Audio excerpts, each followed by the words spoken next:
to really do whatever they wish. That is why you find that the outcomes in some way may fail to maximize total economic well-being of the people. That means that sometimes in monopoly, you see these graphs, uh, you find that most times it's really not benefiting a lot. If you see the bottom line in monopoly, you realize that monopoly, they always fail to allocate resources efficiently. While in perfect competition, it is always really affected by demand and supply, and really it's just what we would wish to have in an economy. Then, of course, these are just by the ways that we may not go through now. We will want to also understand the principles or aspect of efficiency, because we mentioned something on efficiency, efficiency in utilization of services, efficiency in production of services. In efficiency in utilization of services, we find that it is affected by the demand side constraints and the supply side constraints. Of course, when you talk about the demand side constraints and the supply side constraint in utilization of services, uh, if you understand that the supply of a given commodity is low, then you know that will also affect the efficiency in its utilization. And of course, really, most times it's always affected by also demand. So we have efficiency in production of services. Of course, it is affected by scale of production. Sometimes how well, how good the product will be will affect, will really be affected by its scale of production. Of course, there are also mix of inputs. You know, in every production line, there is always things you put in to get out something. Uh-huh. Measuring cost. In the healthcare, we are not running away from cost, because we can't talk about health economics, and we can't really miss out on how we measure this cost. Of course, the type of costing you conduct depends on your goal. That one is what we know. And of course, estimating intervention costs from treatment intervention. There's what we call the bottom-up costing, and then we have the top-down costing. The bottom-up costing is what we call the micro costing. It usually focuses on quantify and each input consumed in preventing or treating diseases. Like Yundas is a nurse. If you are in healthcare service delivery in your, let's say, in your country, there is always what we call micro planning at health, health center levels. When the government will have to make decision on how much money they put on the healthcare, you will find that they will have uh, plans shared, and then the budget is shared, and the budget comes right from health center. For us here in Uganda, I know we still have a few health center tools, but now they'll be upgraded to health center 3. So the budget starts from the health center 3, then it goes to health center 4. So costing of these healthcare services, micro, bottom to up. So that is micro costing. You find that we attach the cost to these services we deliver, and the commodities we need given the population or the catchment area.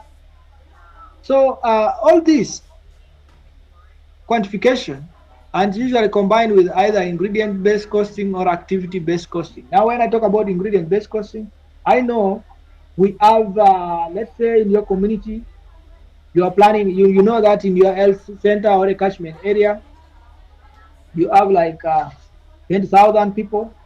20,000 people, you know that they will always demand for these services X, Y, and Z. And this is the price of the services or the ingredients, can be medicine, essential medicines. Because now you're planning for the government. When you plan, you take your plan to the health center for, then they integrate your plan, then they take to the district and they discuss. So that is what we call bottom up costing.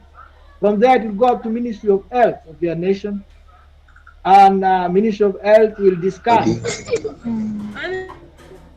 So after discussing, this will be financed. Usually, I know they release monies in quarters to what? To finance the healthcare service delivery. So of course, those are ingredients. Then activity. You also plan for activities as part of your work plan and your budget. When you are costing, you are always going to cost activities also, that you are going to do community outreaches. You're a nurse, you're a nutritionist.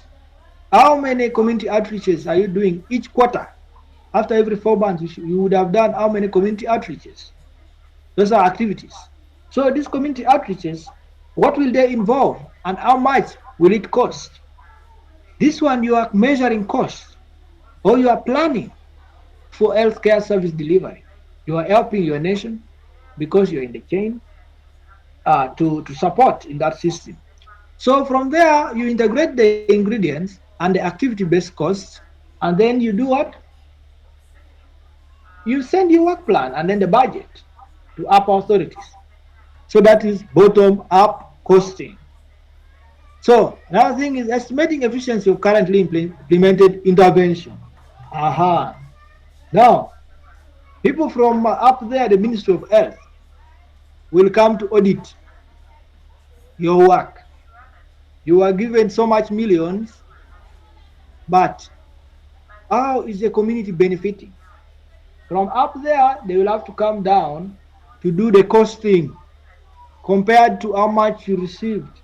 How much did you deliver? Because in every activity, you're going to write a report, and the auditors will come and audit the report. Of course, now that is what we call gross costing, top-down costing. Yeah, they are estimating the efficiency of currently implemented intervention. In every quarter, you ask for these monies. So how much has this money done? So estimate cost of a given volume of patients by dividing total cost by the volume of service used. Are we getting this thing very well? This is good for planners in health economics. Are we there?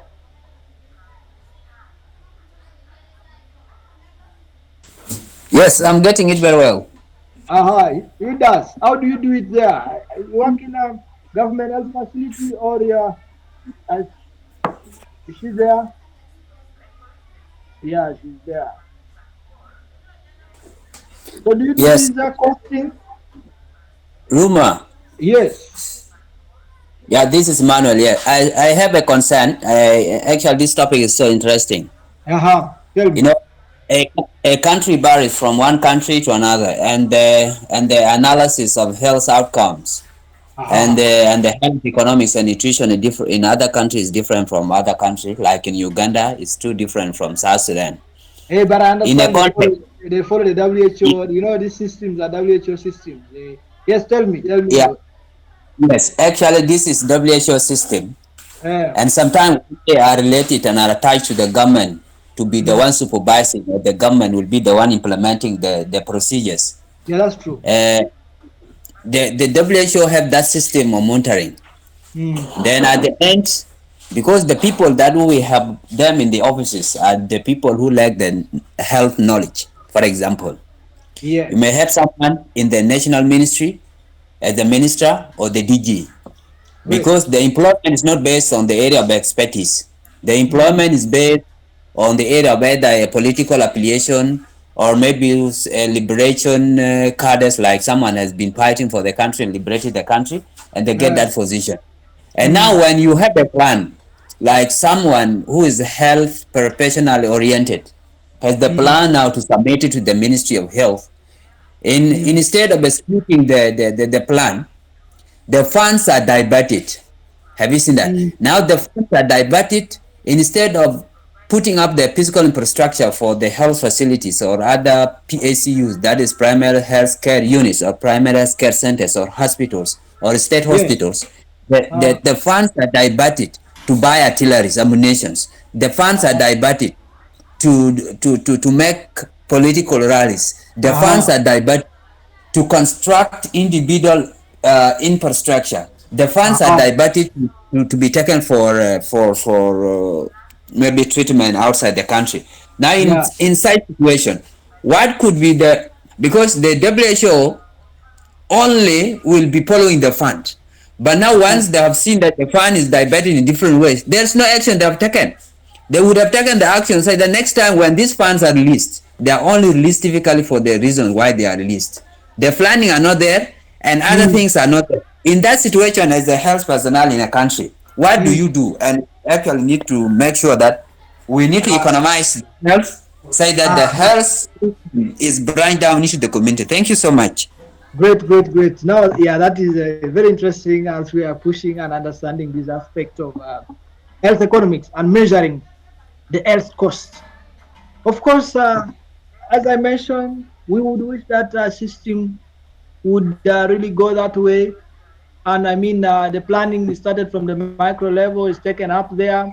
Then someone who is very technical up there, people discuss this, and then of course deliver the resources. After delivering the resources, they come down there to audit the service delivery, and then compare the service delivery and the people who receive the services to the amount of services given to make sure that the services were right and there was no misuse of funds. This is what we would wish that how we would wish things to be done. But of course, when we go to these systems of governments, that decisions are made in the way some people know, sometimes we just pray that education gives value to people. Maybe because sometimes we may not have that much power to do much. Because sometimes it's really upon the decision makers, like you say. For aspect of South Sudan, even many other African countries, it may not be South Sudan only, and many other countries that sometimes they may have problems with people who make the key decisions in regards to health. You find that these diversions are there. The diversions are there in every country, and but if it is really it has reached a certain level that there is no technicality in service provision, then that is a worry. Then we are worried that how does the community then move? So it is now upon us to be well informed and better informed that the right way to do things is to follow this procedure. We do micro planning in our health centers. We take to this level, people approve this budget and take to another level when it's discussed there technically. And there's someone who should understand that the health of the population is key, because without health, what are we? We are not going to be productive. The human capital is low. So if there are people who will prioritize the population and help them to really move forward, then it's really upon them to do great. Otherwise, we may not have much to do. But I realize that as time goes on, the wrong people will always leave, and the right people will come, and education will reach every other body. And when you're educated, sometimes decision making will be better for you. And I know that what we can only invest now in can be education if we have to change the systems about, because I see the level of decision that we have here to find out we can really do great. So that's it. Sometimes we have no control of other factors, but the only way we can be in control is when we have the knowledge to do the right thing. And once we are given the opportunity one day, we are able to do the right thing. So, of course, I was talking about the gross costing, top down, and then I talked of the micro costing, bottom up, where I tried to explain. In reality, you are likely to use the mixed approaches. That is where you have, if you are measuring cost, you may need to consider both the micro and then the macro. Of course, moving forward, let's talk about estimating cost, the health cost. Uh, of course, there are what we call the direct healthcare costs, where you, of course, give to hospital, direct to hospital, the doctor's office, medications, procedures, tests. That one you will pay for them directly, and you'll have to pay for you to access those services. And this one we have always gone through direct healthcare costs. And then we have non-direct healthcare costs, like transportation. You have to go to the health facility to access a health service. But of course, as we know, we may think that is not a cost because you are not paying for medicine. Sometimes we tend to ignore, but that is already a cost. And that's a limiting factor to some people accessing health services. So, like another thing is childcare. They are also out of pocket expenses that can really come in this case. That can be an indirect or a non uh, healthcare cost.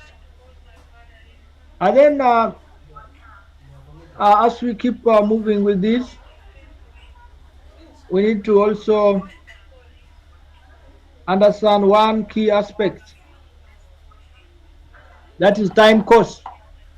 You see, when you go to an health facility and you sit there for 5 hours waiting for service really delivery, that lost work time related to you receiving an intervention or an healthcare service, it's already a cost.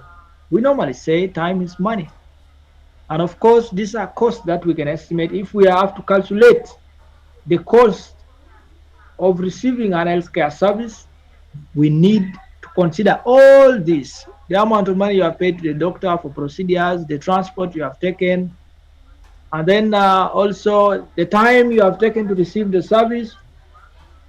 Because let's say you will go somewhere, that's why if you have money, sometimes let's say you will want, if you go to access a service, someone tells you sit there, wait for 2 hours, the doctor is coming, but for you know that in 2 hours you would have made let's say 10 US dollars. We talk in terms of dollars.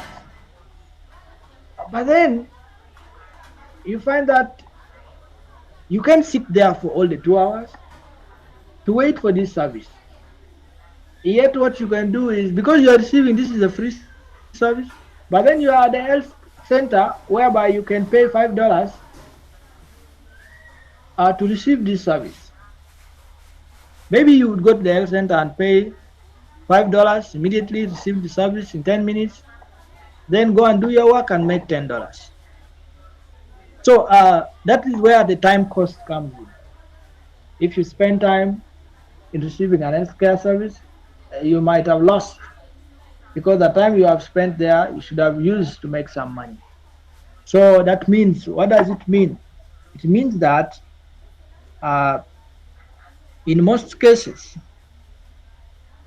when we have poor healthcare systems, you find that it becomes very costly to the population. And the government loses a lot of money, because the people who are all waiting there would have been doing businesses. The people who are all waiting there would have been working somewhere. And whatever you do helps the government. Any small business you do, you, as you're helping yourself, you're also helping the government. You're helping another person. You might be paying taxes. So any small amount you're wasting there, it is contributing to how much? money goes to your government, and indirectly, it is definitely affecting the system. So you can see the time cost, how big the aspects is, if we don't see it really uh, very well. Then patient recovery time of lost productivity, all this. If the healthcare system is weak, you find that there will be more time someone will take in recovering from an illness. There will be loss in productivity. Someone become less productive, and if you can see all this, of course, it affects human capital development, whereby we talked about human capital development in the beginning. Okay, that being that ability or developing yourself with knowledge, the experience that can really help you in being more productive and having higher output. So that's it. There's also in healthcare setting, we have what we call the fixed cost and the variable cost. When we are measuring uh, cost in terms of health economics and healthcare costs, we need to understand that there is what we call the fixed cost.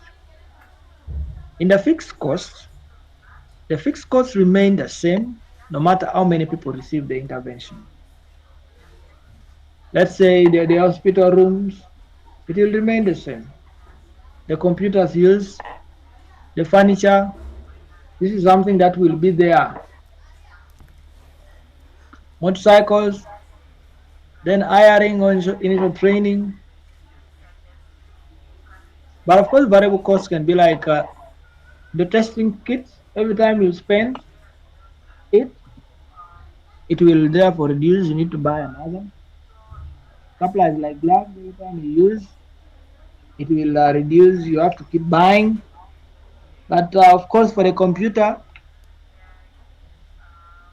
when you enter someone's information, there will be no much change in it. So you will not need to buy another one. Immediately you enter another person's information, you buy another computer. That is an aspect of fixed cost. The furniture will remain there. You will buy it one off. People will come and sit. They will go. They sit. They go. You will not need to buy every other time people visit the health facility. So those are become the fixed costs when you're costing healthcare service. You need to understand their fixed costs and then their variable costs. You're opening your drug shop. You're opening your dietetic service delivery. There are other fixed costs and then there are variable costs. Of course, let's say you're testing for hemoglobin level, testing for anemia, testing for glucose level. All those strips, you'll always have to keep buying them. The moment you test for one person, the strip will not work the next person. So that means you'll have to buy. Those are variable costs. And then transport and fuel, you have to keep always spending. They become the variable costs. But of course, we need to understand that meanwhile, in a short run, there are costs that may be variable. But in a long run, what happens? In a long run, all costs are variable. The computer can depreciate. Then you'll have to buy. But that is in the long run. Even the hospital rooms, you may have to do what? Renovate. Motorcycles may get spoiled in a long run. Then you'll have to do what? You'll have to buy another one. So, but of course, they are fixed in a short run. But we have to understand that in the long run, the costs are always variable. Um, how do we value cost? Of course, depending on the objective, use economic or financial cost, budget impact analysis, or use of financial cost. We normally use what we call the economic evaluations that we are going to learn. We are going to learn about the cost effectiveness. We are going to learn about the cost benefit analysis. That I believe is going to be in some lecture. Um, we are going to see how do we actually calculate this cost? How do we make policy decisions? How do we make health economic decisions? How do we say that this may be better than another? How do we say that when we do vitamin A supplementation, it will definitely work better than not doing it or better than just having a diverse diet? So all this, it needs to go under what we're calling the economic evaluations for us to understand. Um, of course, economic evaluation, like I've said, should include all economic consequences, not just financial costs. Of course, that is why we bring in the time also. There are many other consequences, not only money, that can be used to evaluate the cost. Like I talked of volunteer time or donating materials or space, uh, the price may be a zero financial cost, but economic cost in value of service that could be going to another intervention, stock activity. Example, the wage that a volunteer could be making or rental cost of donated space opportunity cost. So we need to bring all those costs in uh, when we are doing these cost evaluations. We are going to do it.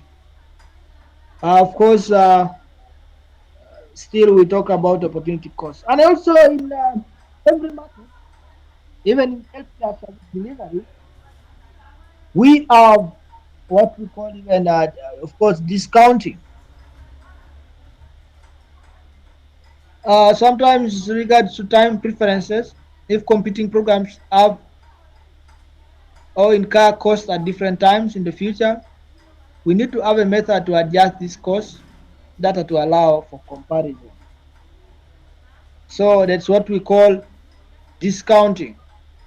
And we realize that in the government system, when we are doing purchase, there is always an allowance that if this good we are going to buy it within 3 months, we are going to leave it at this price. Maybe, but if it will be purchased after 6 months, we are going to put a 3% discount rate. That means that the price might increase by 3%. This is something you need to understand very well when you do a procurement of health commodities. You realize that discounting should be something at the back of your mind.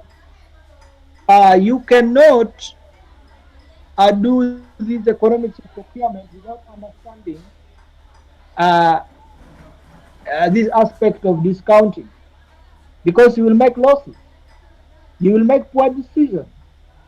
Because if you cannot predict the future and then you are just there throwing your budget, where yet you know that in 6 months the prices might have changed, when they give you the money and you are unable to deliver, yet because of the price changes, because the person giving the money, if you don't indicate the discounting rate, they will definitely understand that no, it will all be well after all this time, and that will affect your service delivery.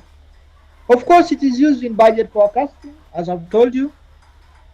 It helps in budgeting in the future when we say budget forecasting. And to account for time preferences, we discount future costs and benefits to present the value to present value. Yeah, that's why we adjust the future health benefits and cost to present value and reflect the opportunity of investment. Or sometimes we talk about the common discount rate, that is 3%, standard rate of return on long-term riskless what investment. I don't know how it is that side.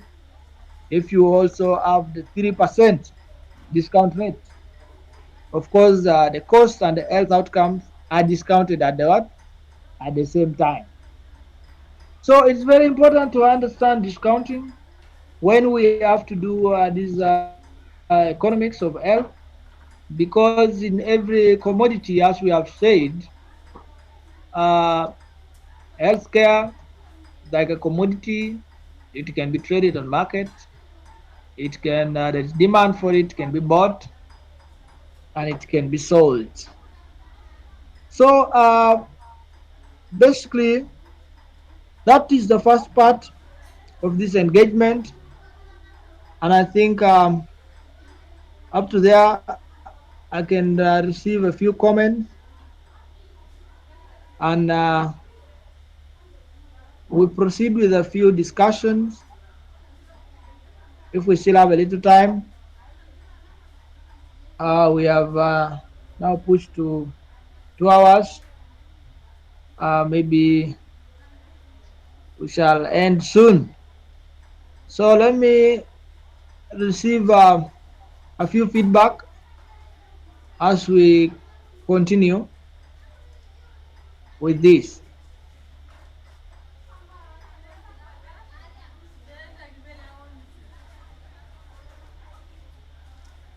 Yes. So are we moving? Are we okay? Are we tired?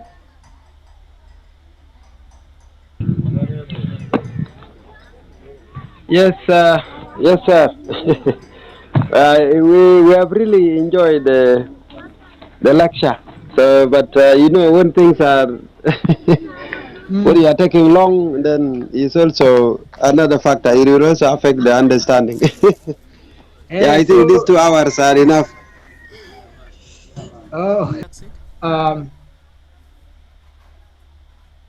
another thing is that nutrition economic aims to understand how food choices, policies, and intervention influence the nutritional outcome, health care costs, and social welfare. Nutrition economics also examines the determinants and consequences of food insecurity and malnutrition, obesity, and chronic diseases. Of course, in nutrition economics, that is where we will understand the costs and the benefits of a nutrition intervention. Uh, we shall understand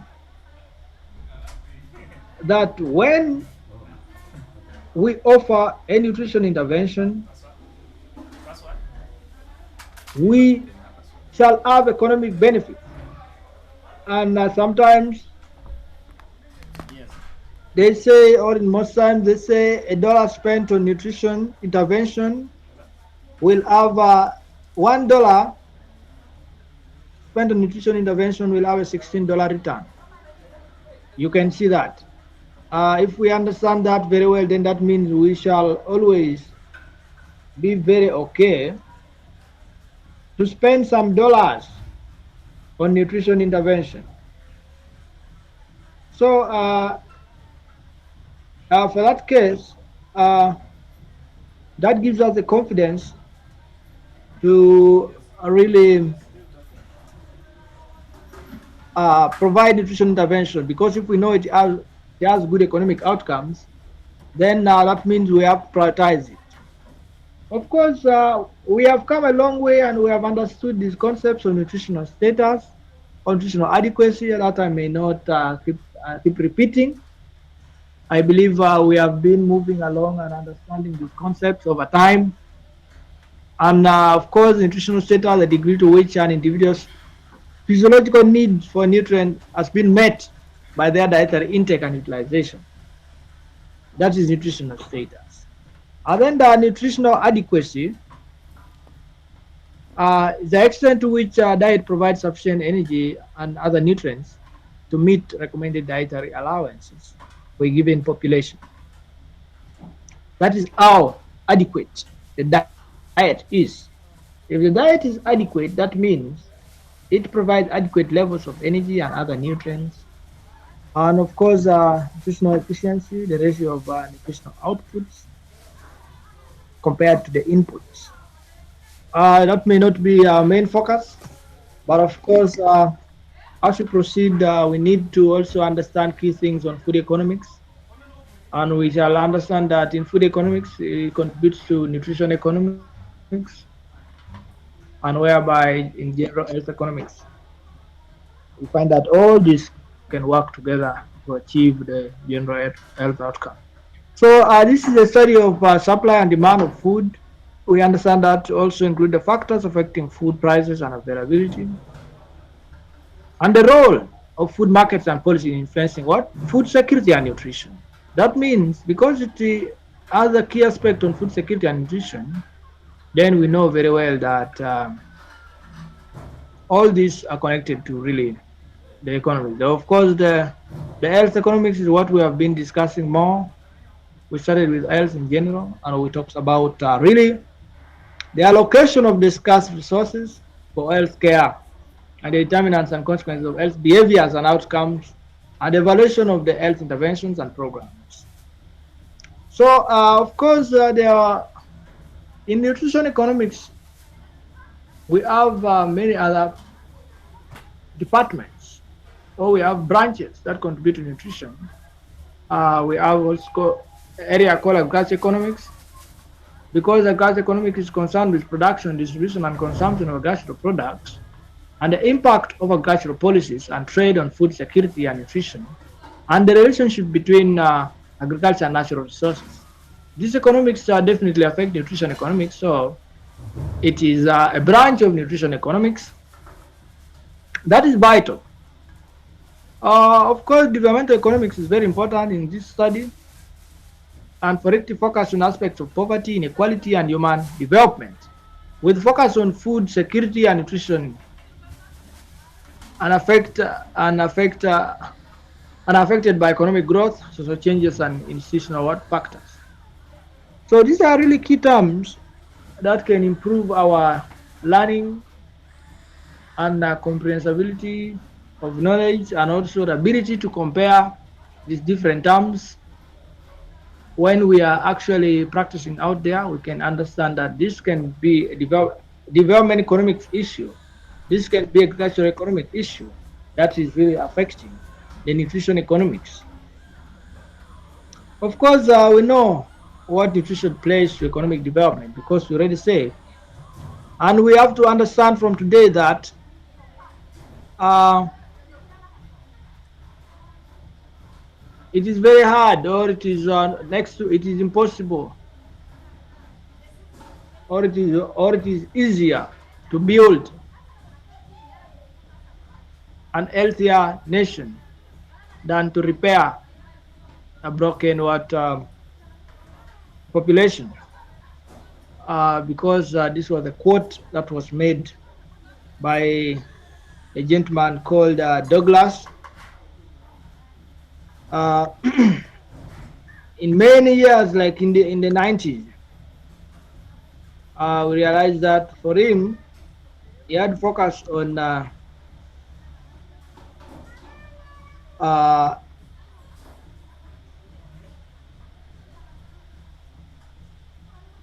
he gave more focus on nutrition in building healthier nations, and he realized that, and of course warned governments that uh, much focus should be done in improving the nutrition of the country, because it is easier to build strong children than to repair broken men. That is a gentleman we know as Frederick Douglass, who talked about this.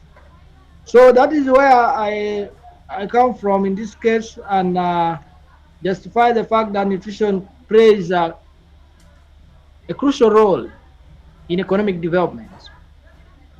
And of course, the well-nourished individuals are more productive and contribute effectively to solving individual and communal and societal challenges. Maintaining a healthy, well-nourished population is an investment in a country's future prosperity. We talked about human capital development. This is basically what we are talking about when we talk about human capital development. We see that the country will prosper when it maintains a healthy and well-nourished population. The economy will be booming when people are well-nourished. Look at developed countries and try to establish the level of malnutrition in such countries. You find that when the country is developing, malnutrition has to reduce. Sometimes we focus more on undernutrition. Of course, the problem in developed countries now is coming in line with diet overweight, obesity, and diet-related non-communicable diseases. Someone will call it overnutrition, but we call it overweight, obesity, and diet-related non-communicable diseases. So we talked about this already. Of course, we are going to talk about the global challenges that we need to know. We shall focus on you need to know about the calorie deficient diet, the Eden hunger. What is Eden hunger? Of course, as we shall discuss down here, starting from calorie deficient diet, we realize that really very many millions of people in the world are suffering from calorie deficient diet. They are really suffering from hunger because of the challenge of food insecurity, and that brings about the inequality. That means they are not accessing these services, and of course, it's a big problem. Of course, we are saying despite the progress, food availability remains a concern due to population growth and distribution issues. You know,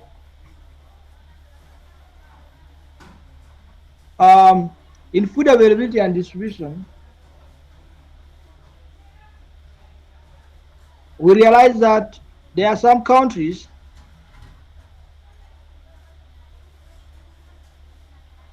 that have a lot of food,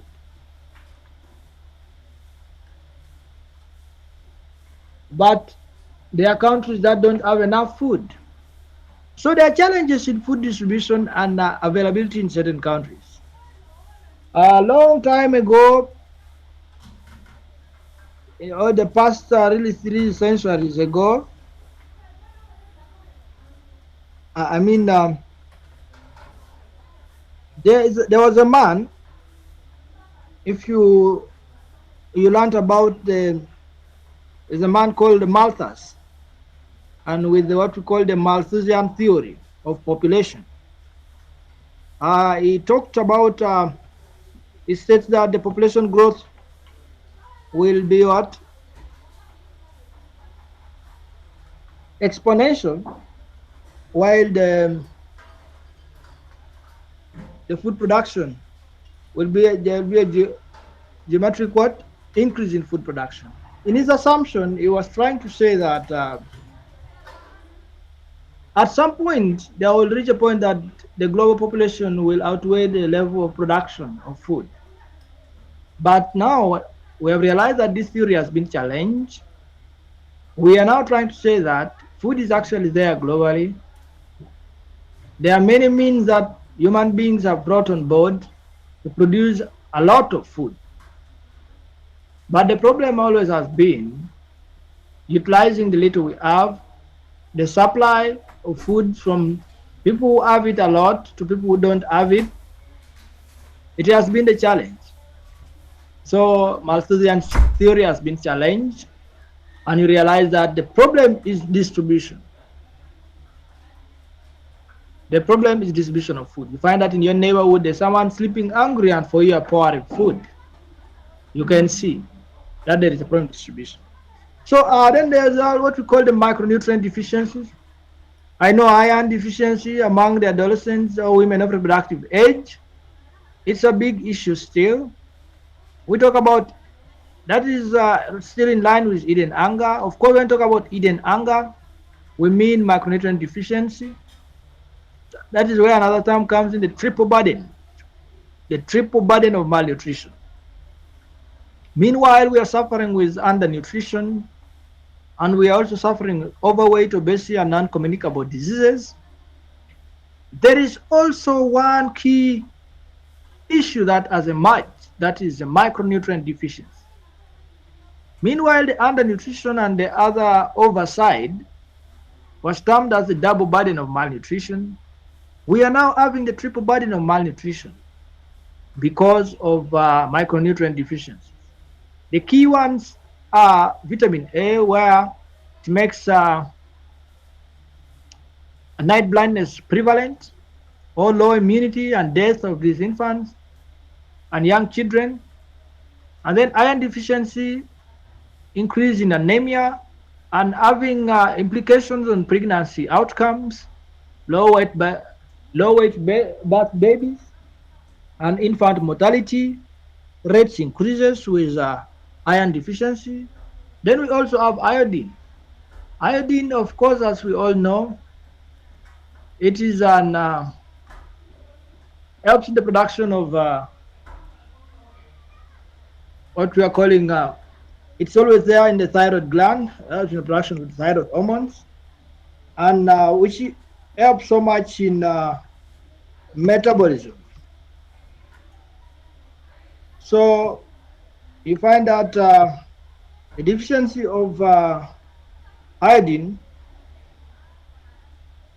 it affects, it leads to what we are calling goiter. So all these nutrient micronutrient deficiencies has issues, as I mentioned.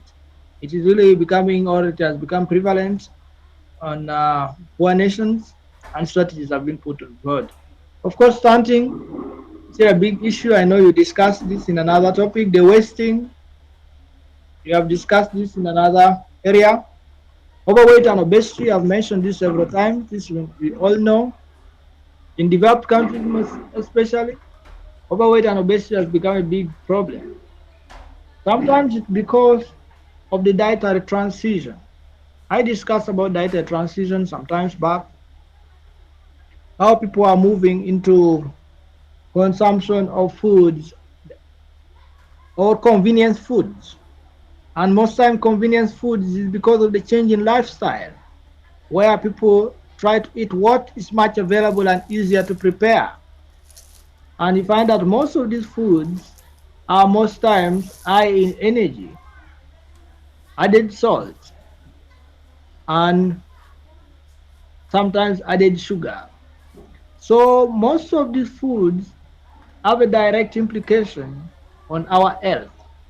That is why you find that people will be suffering from uh, many diseases as a result of consumption of food which is calorie dense, and then they get overweight and obese. And then, of course, it is a predisposing factor to other health related conditions. I talked about babies, low birth weight babies. I mean, you find that it's also an issue in most of the developing nations because of the many factors that I might have mentioned. One, in which is micronutrient deficiencies during pregnancy.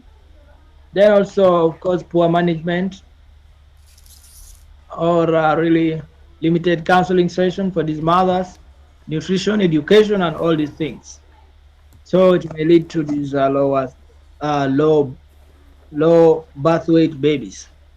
Of course, globally, we already know malnutrition is a big challenge, and it has always been a problem in developing nations. Meanwhile, the problem in developing nations are also inclined to really overweight, obesity, and most of them are, of course, being challenged by diet-related non-communicable diseases. While in developing nations or low-income countries, for them, they have more problems with the underside of malnutrition. Uh-huh. Moving forward, of course, this is what I've talked about already, the double burden. I talk about the overnutrition, overweight, obesity, and diet-related non-communicable diseases and undernutrition, which is more in developing countries. Uh, of course, there are emerging challenges now that are coming. One is around climate change. food consumption patterns, and role of private sector. That's why now we are talking about the food system transformation agenda. Happen to be one of the contributors, the foresight for food system transformation for my country, where we are doing studies to try to see how best we can foresee what is there in the future, so that we model up a way to approach the future in regards to food systems with issues of climate change, food consumption patterns, and then the role of private sector, data transition, and all these things put together. We are trying to analyze the current trends in these practices and these changes, to better predict the future. So emerging challenges, of course, behaviors, changes in eating habits, and this diet transition, a lot of the social media information, and it's changing people's behavior regarding what they eat. So that means the health professionals should be more on media. We should also increase on delivering our health care services on the platforms we have, so that we try to counter many of these information not right for people out there. Of course, there are gaps that you would want to explore in research. Someone is now in third year should be doing research methods. Uh, their priorities including understanding nutrition role in health, food access and utilization, analyzing effects of policy-induced food system changes, and promoting healthy eating habits. Of course, enhancing data system analytical methods and capacity of evidence-based interventions. So most of these things, they are really out there for us to understand. And from here, as we go towards the end for today, we need to also understand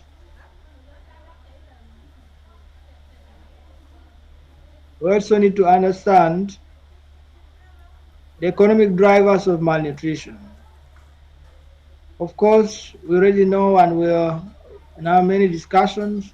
We know poverty is one big problem that predisposes people to malnutrition, because poverty affects accessibility to health and food, commodities, then prices, which is definitely influenced by how much you have or how much you actually make. Affordability becomes a challenge. So for that case, moving forward, it's good to understand that they are drivers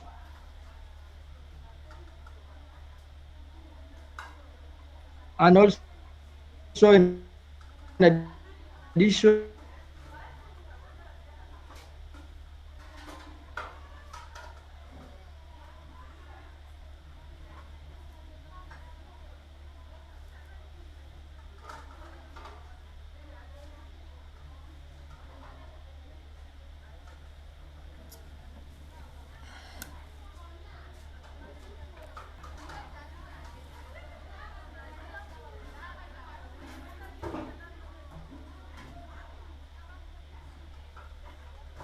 there isn't more expensive, something you can easily eat in village areas freely. They are really there in the urban areas, but maybe more expensive. So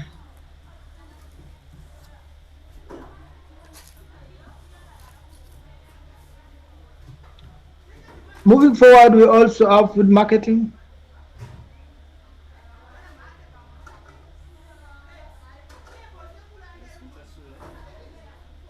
and globalization.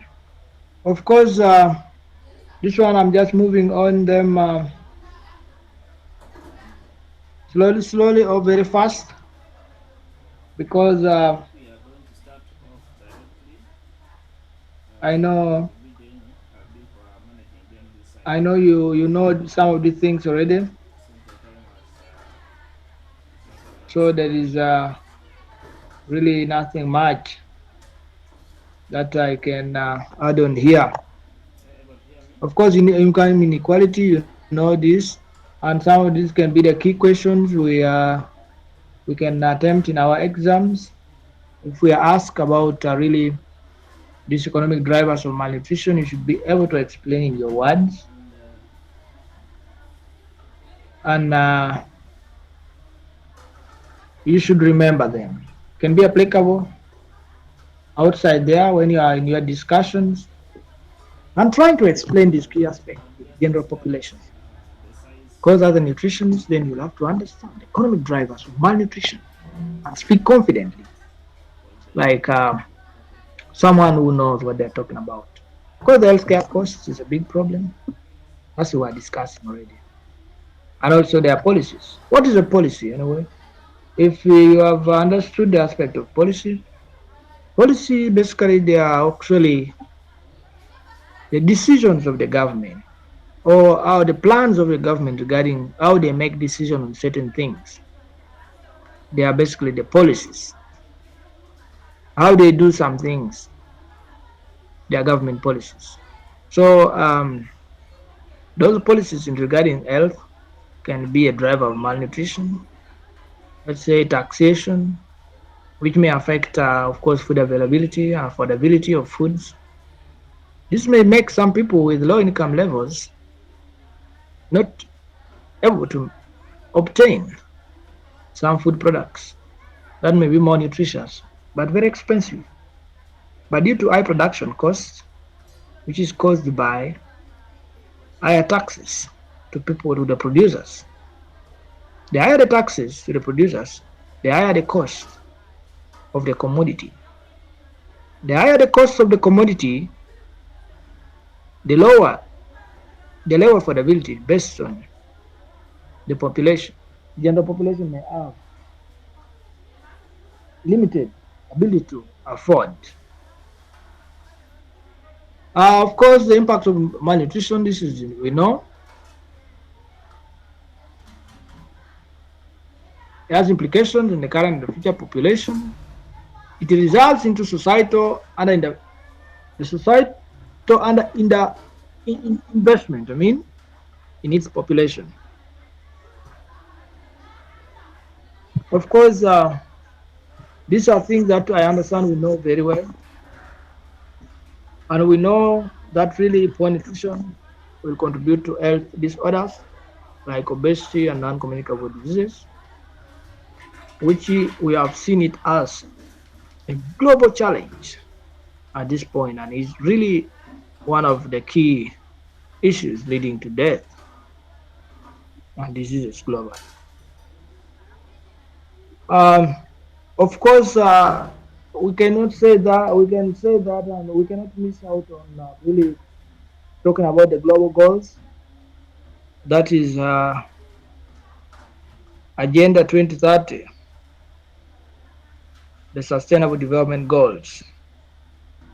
So we know that the Sustainable Development Goals were set. Formerly, we had the Millennium Development Goals. Uh, Now we have the Sustainable Development Goals, where we realize that the world leaders agreed on 17 goals for a better world by 2030. And the goals have power to end poverty, fight inequality, and stop climate change. So some of these global targets, they are able to guide countries on achieving better health outcomes. For example, we know that goal number one is on zero poverty. We already seen poverty as one of the drivers or the economic drivers of malnutrition, number one. So the goal or the sustainable development goal number one is on reduction of poverty or zero poverty. And number two we already know we are going to highlight a few with more respect to nutrition and nutrition economics. Number two can be around zero hunger that we know. They are trying to fight hunger in all fronts, both hidden hunger and what we can see or what we can easily feel. Then there is also good health and well-being. We know good health and well-being is directly associated to our health, nutrition. Quality education, we already talk about a lot of education being economic really conduit of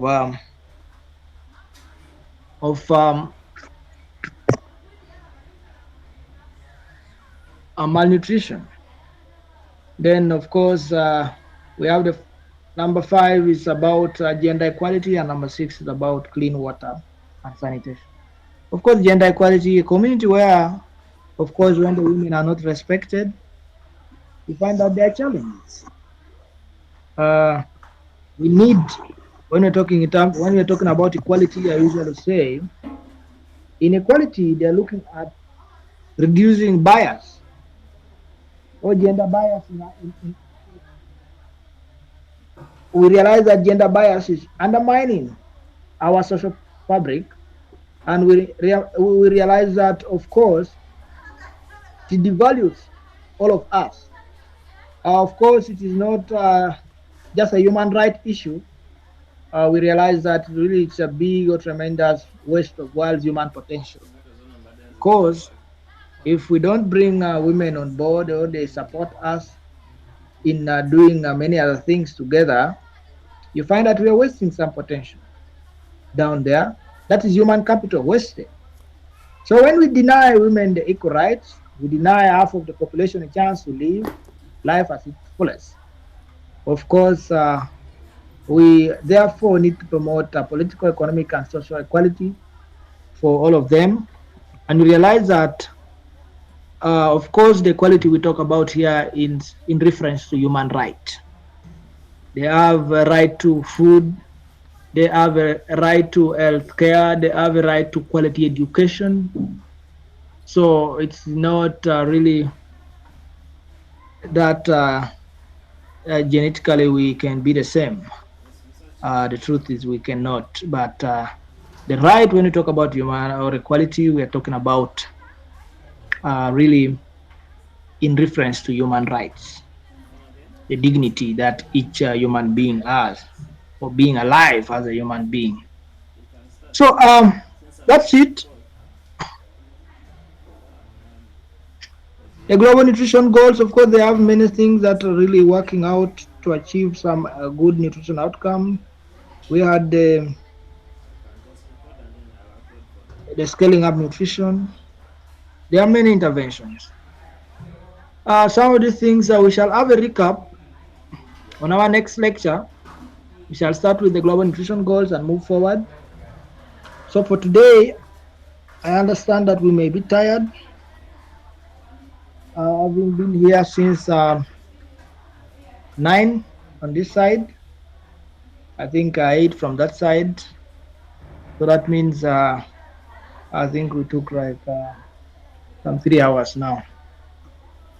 So let's end there for today. Unless we have some questions we can add on, and then we can continue from there next time. As I join in here, there could be some other class this side. So thank you all who attended. Any feedback on how to proceed next time? I can say we have ended for today. Thank you for attending. Any suggestion as we end the lecture? Yes, up to you there.